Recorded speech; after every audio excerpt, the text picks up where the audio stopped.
Media को जिस तत्परता के साथ में काम करना चाहिए था, जिस तरह से इसकी कवरेज करनी चाहिए थी, वो नहीं हुई। आपने सही कहा कि इलेक्शन का जोर था, तो भाई वहाँ जहाँ पीएम जा रहे हैं, राहुल गांधी जा रहे हैं, कैमरे उनके पीछे जाएंगे। इनकी कौन सुध लेगा? गरीब आदमी, आम आदमी, मजदूर वर्ग। और सोचिए वो कंपनी, महत्वपूर्ण बात हम इसमें एक और डिस्कस कर सकते हैं कि वो कंपनी जिसने दीवार, ऐसे में बड़ा सवाल उठता है कि जिससे टनल बन रहा है, क्या उसके लिए कोई प्लानिंग थी नहीं? क्या उसके लिए कोई बैकअप नहीं था प्लान आपके पास कि अगर ऐसी कोई घटना होती है तो उसके लिए हम क्या करेंगे? देखिए, 17 दिन हमारे लिए सिर्फ ये दिन है, लेकिन जो लोग उसके अंदर बंद थे और जो परिवार उनका बाहर था, सोचिए उनके दिलों पर, उनके मनों पर, उनकी ज़िंदगियों पर कितना। जहाँ पर एक्चुअल आपकी ज़रूरत है वहाँ पर आप नज़र नहीं आते, तो बाकी अफसोस होता है कि हमारी जो राजनीति है वो किस पथ पर है, किस तरह से आगे बढ़ रही है। और सबसे बड़ी बात कि जो व्यक्ति, आम आदमी, आपको लाइनों में लग के घंटों घंटों तक आपको वोट करता है, जब वो मुश्किलों में फंसता है तो आप सिर्फ टेलीफोन पे बात करते हैं। कि जो नेता लगातार चुनावी दौरों में व्यस्त थे, लगातार चुनावी जो है बयानबाजी कर रहे थे, उनको ज़रा भी ना तो याद था, ना टेलीफोन करना और ये सब चीज़ें करना। तो देखिए एक बात है, लेकिन साथ में ये देश का ही हिस्सा है, यहाँ पर आपको जाना चाहिए। अगर हमारे मीडिया देखें तो हमास की बात कर रहा है, तमाम तरह की बात कर रहा है, लेकिन उसको ये याद नहीं कि हमारे ही देश में इस तरह से 41 ज़िंदगियाँ अंधेरों में कैद हैं, उसके ऊपर लाइए बात कर ली जाए तो सब इसमें कहने के दोषी हो। तो वाकई मीडिया का इसमें मैं ये पहले इसीलिए आपसे कह रहा हूँ कि मीडिया को जिस तत्परता के साथ में काम करना चाहिए था, जिस तरह से इसकी कवरेज करनी चाहिए थी, वो नहीं हुई। आपने सही कहा कि इलेक्शन का जोर था, तो भाई वहाँ जहाँ पीएम जा रहे हैं, राहुल गांधी जा रहे हैं, कैमरे उनके पीछे जाएंगे। इनकी कौन सुध लेगा? गरीब आदमी, आम आदमी।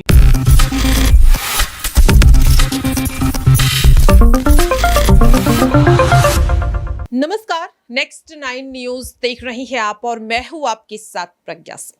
16 दिन 384 घंटे, एक एक घड़ी, एक दिन, एक सदी की तरह इन 41 मजदूरों के लिए बीती है।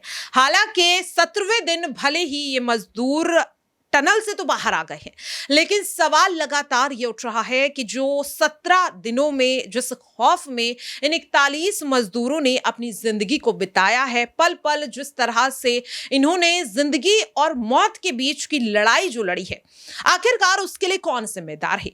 जो नेता आज इन 41 मजदूरों को फूल माला लेकर इनका इंतजार करते हुए सुरंग के बाहर नजर आ रहे हैं, ये नेता आखिरकार तब कहां थे जब 3 मजदूरों की अचानक से तबीयत खराब हो गई?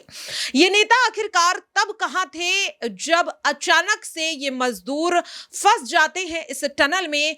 परिवार लगातार गिड़गिड़ाता हुआ नजर आता है, कोई अपने बेटे की दुहाई करता है तो कोई अपने पति की, लेकिन नेता राजनीति को चमकाने में व्यस्त होते हैं, क्योंकि जाहिर तौर पर उत्तराखंड में चुनाव इस साल नहीं है और इसीलिए जब चुनाव से फुर्सत मिली तो सभी नेता हाथों में मालाएं लेकर इन 41 मजदूरों के स्वागत के लिए पहुंच गए। लेकिन इन सवालों को भूला नहीं जा सकता, उन 41 मजदूरों ने आखिरकार इन 16 दिनों में क्या कुछ सहा है, क्या कुछ उन पर बीती है, और आखिरकार क्यों इन मजदूरों को इस सुरंग में 16 दिन का समय बिताना पड़ा। इन तमाम सवालों को आज इस खास रिपोर्ट में समझने की कोशिश करेंगे। मेरे साथ मेरे सहयोगी अमन जी भी हैं और उन्हीं से जानेंगे। सबसे पहले तो देखिए, वाकई में बहुत खुशी की बात है और एक सफलता।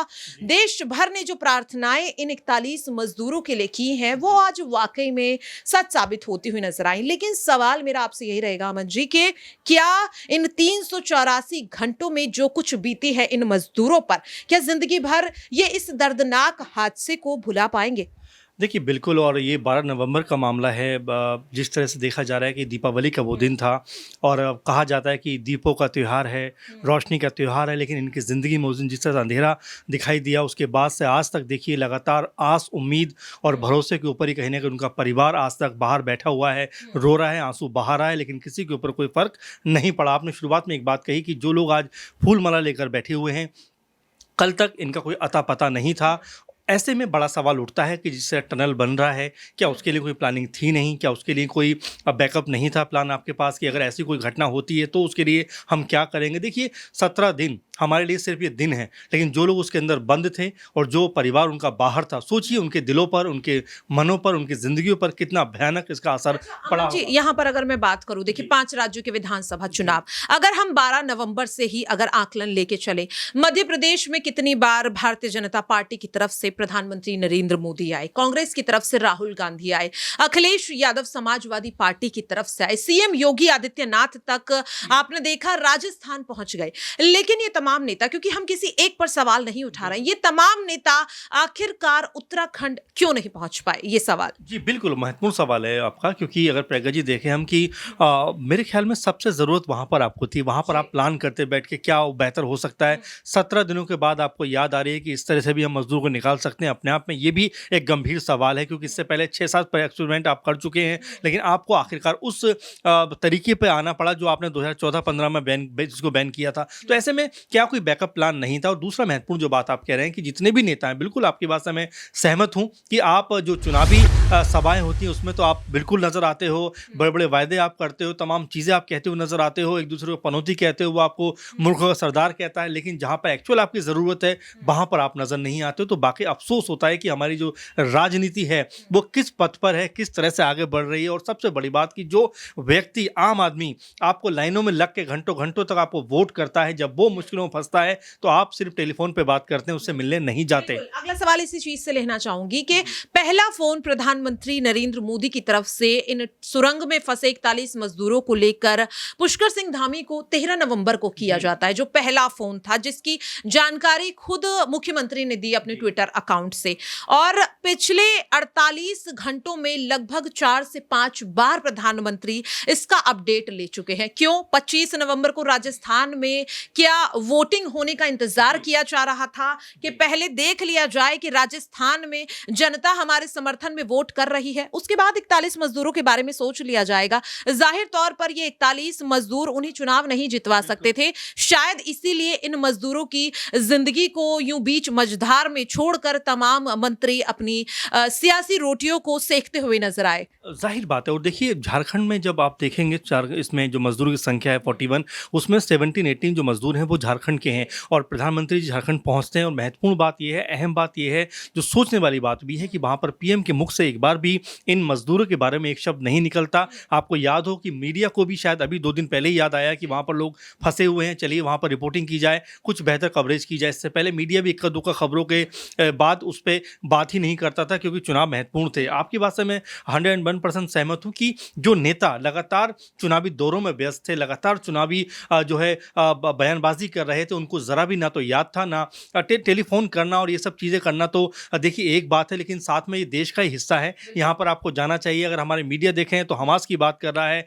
तमाम तरह की बात कर रहा है, लेकिन उसको ये याद नहीं कि हमारे ही देश में इस तरह से 41 जिंदगियां अंधेरों में कैद हैं, उसके ऊपर लाइए बात कर ली जाए। तो सब इसमें कहने के दोषी नजर। आपने यहाँ पर अमन जी मीडिया का जिक्र किया, उन पर भी एक सवाल लेना चाहूंगी कि राजस्थान में चुनाव हो रहे हैं, बैलेट पेपर से हो रहे हैं, ईवीएम से हो रहे हैं, कहाँ ईवीएम की खराबी है, मध्य प्रदेश में क्या कुछ चल रहा है, मंत्री किसे प्रलोभन दे रहे हैं, ये सब कुछ कवर करने के लिए मीडिया के पास वक्त है। लेकिन इन 12 दिनों में जितनी कवरेज उत्तराखंड की सुरंग को लेकर नहीं की गई, पिछले 24 घंटों में की जा चुकी है। सवाल लगातार ये उठ रहा है कि अगर आज राजस्थान, मध्य प्रदेश या छत्तीसगढ़ में से किसी भी एक राज्य में मतदान हो रहा होता, तो क्या आज इन 41 मजदूरों को हर एक चैनल इसी तत्परता के साथ अपने ब्रॉडकास्ट चैनल्स में दिखा रहा होता? फुर्सत मिलती इस मीडिया को, जिसे गोदी मीडिया का नाम भी दिया जाता है, क्योंकि पीएम मोदी के पास अब कोई चुनावी मुद्दा नहीं है, तो अब 41 मजदूरों के नाम पर जनता के बीच वोट बटोरने की कोशिश की जा रही है। जी बिल्कुल। और महत्वपूर्ण बात है प्रज्ञा जी, क्योंकि अगर आप देखें पूरे के पूरे मामले को, पूरे के पूरे माहौल को, तो वाकई मीडिया का इसमें, मैं ये पहले इसीलिए आपसे कह रहा हूँ कि मीडिया को जिस तत्परता के साथ में काम करना चाहिए था, जिस तरह से इसकी कवरेज करनी चाहिए थी, वो नहीं हुई। आपने सही कहा कि इलेक्शन का जोर था, तो भाई वहाँ जहाँ पीएम जा रहे हैं, राहुल गांधी जा रहे हैं, कैमरे उनके पीछे जाएंगे, इनकी कौन सुध लेगा? गरीब आदमी, आम आदमी, मजदूर वर्ग। और सोचिए वो कंपनी, महत्वपूर्ण बात हम इसमें एक और डिस्कस कर सकते हैं कि वो कंपनी जिसने दिवाली के दिन ये नहीं सोचा कि उनको छुट्टियां मिलनी चाहिए, उन्होंने उस सुरंग के अंदर उनको डाल दिया, उस कह सकते हैं टनल के अंदर उनको डाल दिया, और ये सारी आफत उनके ऊपर टूट पड़ी। सोचिए अगर उस दिन छुट्टी होती तो क्या ये मजदूर उसके अंदर फंसते? तो कहने का मतलब है कि कितनी चीज़ें इसमें दोषी हैं, और एक भी चीज़ अगर ठीक से काम की होती तो शायद आज ये मजदूर उस पोजीशन में नहीं होते जिसमें आज ये नज़र आ रहे हैं। जितनी परेशानी इन्होंने झेली है, जितनी मुश्किलें इन्होंने झेली है, मेरे ख्याल से उससे बच सकते थे। बिल्कुल, देखिए जिस तरीके से यहाँ पर अमन जी ने साफ तौर पर कहा कि जो कुछ भी इन 41 मजदूरों ने सहा है उसे शायद शब्दों में बयां नहीं किया जा सकता, लेकिन काफी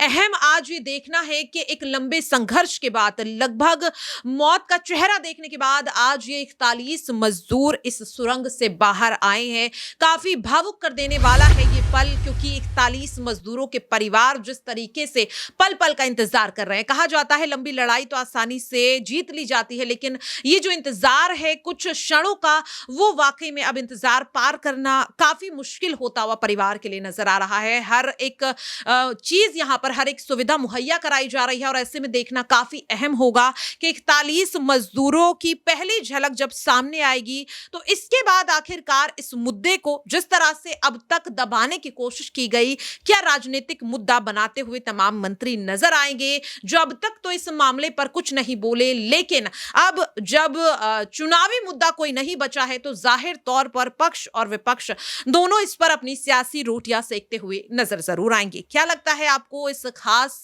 प्रोग्राम को लेकर? आप कमेंट बॉक्स में हमें शेयर कर सकते हैं। फिलहाल के लिए हमें दीजिए इजाजत, नमस्कार।